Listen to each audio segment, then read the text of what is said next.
Hello friend, आप सभी का स्वागत है हमारे यूट्यूब चैनल पर। दोस्तों, आज मैं आप लोगों के लिए क्लास 12th केमिस्ट्री का 35 महत्वपूर्ण ऑब्जेक्टिव क्वेश्चन लेकर आया हूं, जो कि आपके एग्ज़ाम के लिए काफ़ी इम्पोर्टेंट है। तो दोस्तों, मैं बता दूं, यदि आप लोग इस चैनल पर नए जुड़े हैं तो कृपया चैनल को सब्सक्राइब कर लें, क्योंकि मैं आप लोगों के लिए डेली क्लास 12th के सभी सब्जेक्ट का ऑब्जेक्टिव और कुछ महत्वपूर्ण सब्जेक्टिव प्रश्न लेकर आता हूँ। तो चलिए दोस्तों, आज के क्लास को स्टार्ट करते हैं। तो आज का हमारा प्रश्न नंबर 1 है, बेरवादार ठोस का उदाहरण है। ऑप्शन ए आपका हीरा, ऑप्शन बी आपका ग्रेफाइट, ऑप्शन सी है आपका नमक और ऑप्शन डी है आपका रबड़। तो इस प्रश्न का आपका सही जवाब हो जाएगा ऑप्शन नंबर डी, रबड़, यानी कि बेरवादार ठोस का उदाहरण एक रबड़ है। तो चलिए फ्रेंड, अब हम लोग अगले प्रश्न की ओर बढ़ते हैं। प्रश्न नंबर 2। तो 2 नंबर का प्रश्न है हमारा, मूल क्रिस्टल तंत्रों की संख्या होती है, यानी कि मूल क्रिस्टल तंत्रों की संख्या कितनी होती है। ऑप्शन ए आपका 4, ऑप्शन बी 7, ऑप्शन सी 14 और ऑप्शन डी 8। तो इस प्रश्न का आपका सही जवाब हो जाएगा ऑप्शन नंबर बी 7, यानी कि मूल क्रिस्टल तंत्र की संख्या 7 होती है। तो चलिए फ्रेंड, हम लोग अगले प्रश्न की ओर बढ़ते हैं। प्रश्न नंबर 3। तो 3 नंबर का प्रश्न है हमारा, Na2O में सोडियम की उप सहसंयोजन संख्या कितनी है। ऑप्शन ए है आपका 6, ऑप्शन बी है आपका 4, ऑप्शन सी है आपका 8, ऑप्शन डी है आपका 2। तो इस प्रश्न का आपका सही जवाब हो जाएगा ऑप्शन नंबर बी 4, यानी कि Na2O में उप सहसंयोजक की संख्या 4 होती है। तो चलिए फ्रेंड, हम लोग अगले प्रश्न की ओर बढ़ते हैं। प्रश्न नंबर 4। तो 4 नंबर का प्रश्न है हमारा, निम्नलिखित में कौन ऑक्साइड धातु की तरह विद्युतीय गुण दर्शाता है। ऑप्शन ए है आपका SiO2, ऑप्शन बी है आपका MgO, ऑप्शन सी है आपका SO2S, ऑप्शन नंबर डी है आपका CrO2। तो इस प्रश्न का आपका सही जवाब हो जाएगा ऑप्शन नंबर डी, CrO2। तो चलिए फ्रेंड, हम लोग अगले प्रश्न की ओर बढ़ते हैं। प्रश्न नंबर 5। तो प्रश्न नंबर 5 है हमारा, टिंडल प्रभाव पाया जाता है, यानी कि टिंडल प्रभाव किसमें पाया जाता है। ऑप्शन नंबर ए आपका विलयन में, ऑप्शन बी आपका अवक्षेप में, ऑप्शन सी आपका सौल में, ऑप्शन डी है आपका वाष्पों में। तो इस प्रश्न का आपका सही जवाब हो जाएगा ऑप्शन नंबर सी, सौल में, यानी कि टिंडल प्रभाव सौल में पाया जाता है। तो चलिए फ्रेंड, अब हम लोग अगले प्रश्न की ओर बढ़ते हैं। प्रश्न नंबर 6। प्रश्न नंबर 6 है हमारा, अर्धपारगम्य झिल्ली से परासरण क्रिया में निकल पाते हैं। ऑप्शन ए है आपका विलेय के अणु, ऑप्शन बी है आपका विलायक के अणु, ऑप्शन सी है आपका जटिल आयन, ऑप्शन नंबर डी है आपका सरल आयन। तो इस प्रश्न का आपका सही जवाब हो जाएगा ऑप्शन नंबर बी, विलायक के अणु। तो चलिए फ्रेंड, हम लोग अगले प्रश्न की ओर बढ़ते हैं। प्रश्न नंबर 7। तो प्रश्न नंबर 7 है हमारा, शुद्ध जल का पीएच होता है, यानी कि शुद्ध जल का पीएच मान कितना होता है। ऑप्शन ए है आपका 1, option B 4, option C 3, option number D 7। तो इस प्रश्न का आपका सही जवाब हो जाएगा ऑप्शन नंबर डी 7, यानी कि शुद्ध जल का पीएच मान 7 होता है। तो चलिए फ्रेंड, हम लोग अगले प्रश्न की ओर बढ़ते हैं। प्रश्न नंबर 8। तो 8 नंबर का प्रश्न है हमारा, निम्नलिखित में से कौन अनुसंख्याएं गुणधर्म नहीं है। ऑप्शन ए आपका हिमांक अवनमन, ऑप्शन बी आपका क्वथनांक उन्नयन, ऑप्शन सी आपका ऑप्शन सी आपका प्रकाशिक सक्रियता, ऑप्शन डी आपका वाष्प दाब का सापेक्ष अवनमन, यानी कि इनमें से कौन एक अनुसंख्य गुणधर्म नहीं है। तो इस प्रश्न का आपका सही जवाब हो जाएगा ऑप्शन नंबर सी, प्रकाशिक सक्रियता, यानी कि प्रकाशिक सक्रियता एक अनुसंख्य गुणधर्म नहीं है। चलिए फ्रेंड, अब हम लोग अगले प्रश्न की ओर बढ़ते हैं। प्रश्न नंबर 9। प्रश्न नंबर 9 है हमारा, परमाणु द्रव्यमान बराबर होता है, यानी कि परमाणु द्रव्यमान किसके बराबर होता है। ऑप्शन ए आपका परमाणु के इलेक्ट्रॉनों की संख्या के बराबर, ऑप्शन बी परमाणु के इलेक्ट्रॉनों और प्रोटॉनों की संख्या के योगफल के बराबर, ऑप्शन सी परमाणु के न्यूट्रॉनों की संख्या और प्रोटॉन के योगफल के बराबर, या फिर ऑप्शन डी इनमें से कोई नहीं। तो इस प्रश्न का आपका सही जवाब हो जाएगा ऑप्शन नंबर सी, परमाणु के न्यूट्रॉन की संख्या और प्रोटॉन के योगफल के बराबर आपका परमाणु द्रव्यमान होता है। तो चलिए फ्रेंड, हम लोग अगले प्रश्न की ओर बढ़ते हैं। प्रश्न नंबर 10। प्रश्न नंबर 10 है हमारा, परासरणी दाब बढ़ता है जब। ऑप्शन ए आपका तापक्रम बढ़ने पर, ऑप्शन बी आपका तापक्रम घटने पर, ऑप्शन सी आपका आयतन बढ़ता है, ऑप्शन डी आपका इनमें से कोई नहीं। यानी कि परासरणी दाब कब बढ़ता है। तो इस प्रश्न का आपका सही जवाब हो जाएगा ऑप्शन नंबर ए, तापक्रम बढ़ता है, यानी कि प्रासरणी दाब तभी बढ़ता है जब तापक्रम बढ़ता हो। चलिए फ्रेंड, अब हम लोग अगले प्रश्न की ओर बढ़ते हैं, प्रश्न नंबर 11। तो 11 नंबर का प्रश्न है हमारा, जलीय घोल में हाइड्रोजन H2 इनमें से किसे अवकृत नहीं करेगा। ऑप्शन नंबर ए आपका Fe3+, ऑप्शन बी आपका Cu2+, ऑप्शन सी आपका Au2+, ऑप्शन डी आपका Ag+। तो इस प्रश्न का आपका सही जवाब हो जाएगा ऑप्शन नंबर ए, Fe3+। तो चलिए फ्रेंड, अब हम लोग अगले प्रश्न की ओर बढ़ते हैं, प्रश्न नंबर 13। तो 13 नंबर का प्रश्न है हमारा, फैराडे का विद्युत विच्छेदन का द्वितीय नियम संबंधित है। ऑप्शन ए आपका धनायन के परमाणु संख्या के, ऑप्शन बी आपका विद्युत अपघट्य के समतुल्य भार से, ऑप्शन सी आपका ऋणायन के परमाणु संख्या से, ऑप्शन डी आपका धनायन के वेग से। तो इस प्रश्न का आपका सही जवाब हो जाएगा ऑप्शन नंबर बी, विद्युत अपघट्य के समतुल्य भार से, यानी कि फैराडे का विद्युत विच्छेदन का द्वितीय नियम विद्युत अपघट्य के समतुल्य भार से संबंधित है। तो चलिए फ्रेंड, हम लोग अगले प्रश्न की ओर बढ़ते हैं, प्रश्न नंबर 14। 14 नंबर का प्रश्न है हमारा, सेल जिसमें रासायनिक ऊर्जा विद्युत ऊर्जा में बदलती उसे कहते हैं, यानी कि वो ऐसा कौन सा सेल है जिसमें रासायनिक ऊर्जा विद्युत ऊर्जा में बदल जाता है। ऑप्शन नंबर ए है आपका विद्युत अपघटनी सेल, ऑप्शन बी है आपका गैल्वेनिक सेल, ऑप्शन सी आपका चालकता सेल, ऑप्शन डी आपका इनमें से सभी। तो इस प्रश्न का आपका सही जवाब हो जाएगा option number B, galvanic cell. चलिए फ्रेंड, अब हम लोग अगले प्रश्न की ओर बढ़ते हैं, प्रश्न नंबर 15। तो 15 नंबर का प्रश्न है हमारा, अभिकारक अणुओं को उत्पाद में परिवर्तित होने के लिए आवश्यक न्यूनतम ऊर्जा होती है। ऑप्शन ए आपका गतिज ऊर्जा, ऑप्शन बी आपका स्थितिज ऊर्जा, ऑप्शन सी है आपका सक्रियण ऊर्जा, ऑप्शन डी आपका गतिज ऊर्जा प्लस स्थितिज ऊर्जा। तो इस प्रश्न का आपका सही जवाब हो जाएगा ऑप्शन नंबर सी। तो चलिए फ्रेंड, हम लोग अगले प्रश्न की ओर बढ़ते हैं, प्रश्न नंबर 16। 16 नंबर का प्रश्न है हमारा, CH3COOC2H5 प्लस H2O अभिक्रिया करके CH3COOH प्लस C2H5OH बनाता है। तो इस अभिक्रिया की कोटि क्या है। ऑप्शन नंबर ए है आपका 0, ऑप्शन बी है आपका 1, ऑप्शन सी है आपका 2, ऑप्शन डी है आपका 3। तो इस प्रश्न का आपका सही जवाब हो जाएगा ऑप्शन नंबर बी, 1। चलिए फ्रेंड, अब हम लोग अगले प्रश्न की ओर बढ़ते हैं, प्रश्न नंबर 17। तो 17 नंबर का प्रश्न है हमारा, जल में H2+Cl2 को सूर्य प्रकाश की उपस्थिति में अभिक्रिया कराया जाता है। तो अभिक्रिया कराने के पश्चात आपका 2HCl प्राप्त होता है। तो पूछ रहा है कि आपका इस अभिक्रिया की कोटि क्या है। ऑप्शन नंबर ए आपका 3, ऑप्शन बी आपका 2, ऑप्शन सी आपका 1 और ऑप्शन डी है आपका 0। तो इस प्रश्न का आपका सही जवाब हो जाएगा ऑप्शन नंबर डी, 0।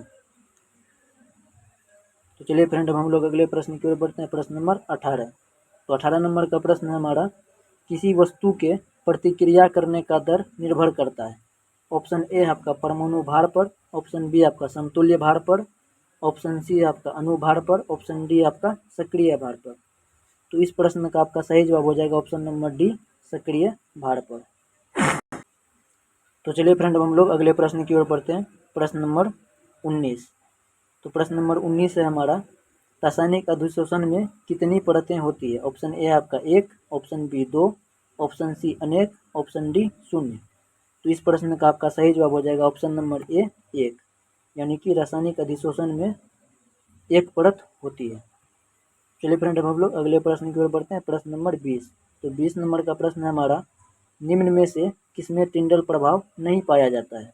ऑप्शन है ए है आपका चीनी के घोल में, ऑप्शन बी है आपका सोने का क्वालिटी घोल में, ऑप्शन सी है आपका सस्पेंशन में, ऑप्शन डी है आपका इमल्सन में।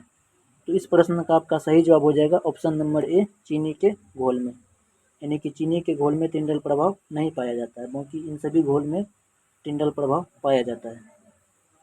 चलिए फ्रेंड, हम लोग अगले प्रश्न नंबर 21 को और बढ़ते हैं। तो प्रश्न नंबर 21 है हमारा, दूध एक उदाहरण है। ऑप्शन ए आपका जेल का, ऑप्शन बी आपका सॉल का, ऑप्शन सी आपका निलंबन का, ऑप्शन डी आपका पायस का। तो इस प्रश्न का आपका सही जवाब हो जाएगा ऑप्शन नंबर डी, पायस का, यानी कि दूध एक पायस का उदाहरण है। तो चलिए फ्रेंड, हम लोग अगले प्रश्न की ओर बढ़ते हैं, प्रश्न नंबर 22। तो 22 नंबर का प्रश्न है हमारा, सामान्य ताप एवं दाब पर किसी गैस के 1 मोल का आयतन है। ऑप्शन ए आपका 11.2 लीटर, ऑप्शन बी आपका 22.4 लीटर, ऑप्शन सी आपका 10.2 लीटर, ऑप्शन डी आपका 22.8 लीटर। तो इस प्रश्न का आपका सही जवाब हो जाएगा ऑप्शन नंबर बी 22.4 लीटर। तो चलिए फ्रेंड हम लोग अगले प्रश्न नंबर 23 की ओर बढ़ते हैं। प्रश्न 23 है हमारा, निम्नलिखित में से कौन कोलाइडल घोल नहीं है? ऑप्शन ए आपका जल, ऑप्शन बी आपका दूध, ऑप्शन सी गोंद, ऑप्शन डी धुआं। तो इस प्रश्न का आपका सही जवाब हो जाएगा ऑप्शन नंबर ए जल, यानी कि जल एक कोलाइड घोल नहीं है। तो चलिए फ्रेंड हम लोग अगले प्रश्न नंबर 24 की ओर बढ़ते हैं। प्रश्न नंबर 24 है हमारा, निम्नलिखित में से ठोस समुदाय कौन है? ऑप्शन ए आपका धूम्र, ऑप्शन बी है आपका केक, ऑप्शन सी आपका संश्लेषित जैम, ऑप्शन डी है आपका प्यूमिस पत्थर। तो इस प्रश्न का आपका सही जवाब हो जाएगा ऑप्शन नंबर सी संश्लेषित जैम। तो चलिए फ्रेंड हम लोग अगले प्रश्न नंबर 25 की ओर बढ़ते हैं। प्रश्न नंबर 25 है हमारा, वात्या भट्ठी में निम्नलिखित में से किस ऑक्साइड का अपचयन होता है? ऑप्शन ए है आपका आयरन का ऑक्साइड, ऑप्शन बी है आपका कॉपर का ऑक्साइड, ऑप्शन सी आपका सोडियम ऑक्साइड, ऑप्शन डी आपका जिंक ऑक्साइड। तो इस प्रश्न का आपका सही जवाब हो जाएगा ऑप्शन नंबर ए आयरन का ऑक्साइड। तो चलिए फ्रेंड हम लोग अगले प्रश्न नंबर 26 की ओर बढ़ते हैं। तो प्रश्न नंबर 26 है हमारा, कॉपर का मुख्य अयस्क है? ऑप्शन ए है आपका कॉपर पायराइट, ऑप्शन बी है आपका कॉपर ग्लाउंस, ऑप्शन सी है आपका गेलेनो, ऑप्शन डी है आपका सीडेराइट। तो इस प्रश्न का आपका सही जवाब हो जाएगा ऑप्शन नंबर बी कॉपर ग्लाउंस, यानी कि कॉपर ग्लाउंस कॉपर का एक मुख्य अयस्क है। तो चलिए फ्रेंड हम लोग अगले प्रश्न नंबर 27 की ओर बढ़ते हैं। तो प्रश्न नंबर 27 है हमारा, जब किसी धातु के ऑक्साइड को कार्बन के साथ गर्म किया जाता है तो धातु का निर्माण होता है। आपके पास एक रिएक्शन दिया हुआ है MxOY प्लस YC, रिएक्शन के बाद आपका प्रोडक्ट XM प्लस YCO बनता है। यहाँ पूछ रहा है आपसे, यहाँ कार्बन है, यानी कि इस रिएक्शन में आपका कार्बन क्या है? ऑप्शन ए आपका ऑक्सीकारक है, ऑप्शन बी आपका अवकारक है, ऑप्शन सी आपका स्टेबलाइजर है, ऑप्शन नंबर डी है आपका इनमें से कोई नहीं। तो इस प्रश्न का आपका सही जवाब हो जाएगा ऑप्शन नंबर बी अवकारक। तो चलिए फ्रेंड हम लोग अगले प्रश्न की ओर बढ़ते हैं। प्रश्न नंबर 28। तो प्रश्न नंबर 28 है हमारा, निम्नलिखित में से कौन सी धातु भूप्रकृति में प्रचुरता से पाई जाती है? यानी कि हमारे धरातल पर इनमें से कौन सा धातु है जो सबसे अधिक पाया जाता है? ऑप्शन ए आपका मैग्नीज, ऑप्शन बी आपका सोडियम, ऑप्शन सी है आपका एल्यूमिनियम, ऑप्शन डी है आपका लोहा। तो इस प्रश्न का आपका सही जवाब हो जाएगा ऑप्शन नंबर सी एल्यूमिनियम। तो चलिए फ्रेंड अब हम लोग अगले प्रश्न की ओर बढ़ते हैं। प्रश्न नंबर 29। तो 29 नंबर का प्रश्न है हमारा, डोलोमाइड खनिज में पाया जाता है? ऑप्शन ए आपका मैग्नीज, ऑप्शन बी आपका एल्यूमिनियम, ऑप्शन सी आपका कैल्शियम, ऑप्शन डी आपका पोटेशियम। तो इस प्रश्न का आपका सही जवाब हो जाएगा ऑप्शन नंबर ए मैग्नीशियम। हम लोग अगले प्रश्न नंबर 30 की ओर बढ़ते हैं। तो प्रश्न नंबर 30 है हमारा, गेलेनो किसका अयस्क है? ऑप्शन नंबर ए है आपका Sn, ऑप्शन बी है आपका Pb, ऑप्शन नंबर सी है आपका Si, ऑप्शन डी है आपका Ag। तो इस प्रश्न का आपका सही जवाब हो जाएगा ऑप्शन नंबर बी Pb का, यानी कि गेलेनो Pb का एक अयस्क है। तो चलिए फ्रेंड हम लोग अगले प्रश्न नंबर 31 की ओर बढ़ते हैं। तो प्रश्न नंबर 31 है हमारा, निम्नलिखित में सबसे बड़ा बॉन्ड कौन किस में पाया जाता है?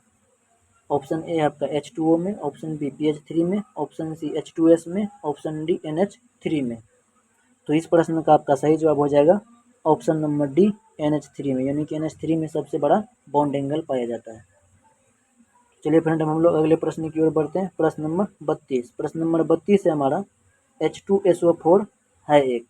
ऑप्शन ए आपका द्विभाषमिक अम्ल, ऑप्शन बी आपका एकल भाषमिक अम्ल, ऑप्शन सी आपका एकल अम्लीय भस्म, ऑप्शन डी आपका द्वि अम्लीय भस्म। तो इस प्रश्न का आपका सही जवाब हो जाएगा ऑप्शन नंबर ए द्विभाषमिक अम्ल, यानी कि H2SO4 एक द्विभाषमिक अम्ल है। तो चलिए फ्रेंड हम लोग अगले प्रश्न की ओर बढ़ते हैं। प्रश्न नंबर 33। तो 33 नंबर का प्रश्न है हमारा, बिस्मथ की सबसे अस्थायी ऑक्सीकरण अवस्था है? ऑप्शन ए है आपका +3, ऑप्शन बी +5, ऑप्शन सी +3 और +5 दोनों, या फिर ऑप्शन नंबर डी इनमें से कोई नहीं। तो इस प्रश्न का आपका सही जवाब हो जाएगा ऑप्शन नंबर ए +3, यानी कि बिस्मथ का स्थायी ऑक्सीकरण अवस्था +3 है। चलिए फ्रेंड, अब हम लोग अगले प्रश्न नंबर 34 की ओर बढ़ते हैं।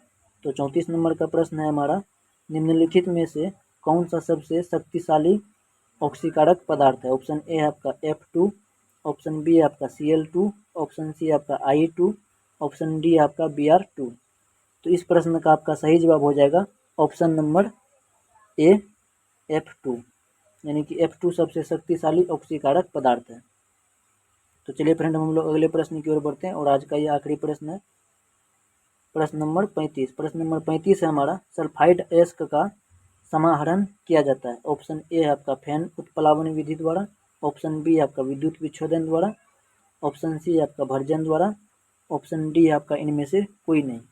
तो इस प्रश्न का आपका सही जवाब हो जाएगा ऑप्शन नंबर ए फैन उत्प्लावन विधि द्वारा। दोस्तों, मैं आज का क्लास यहीं पे समाप्त करता हूँ। मैं आप लोगों को बता दूं, यदि आप लोग इस चैनल पर नए जुड़े हैं तो कृपया इस चैनल को सब्सक्राइब कर लें, क्योंकि मैं आप लोगों के लिए डेली क्लास 12th का सभी विषय का ऑब्जेक्टिव और सब्जेक्टिव क्वेश्चन लेकर आता हूं, जो कि आप लोग के एग्ज़ाम के लिए काफ़ी इम्पोर्टेंट है।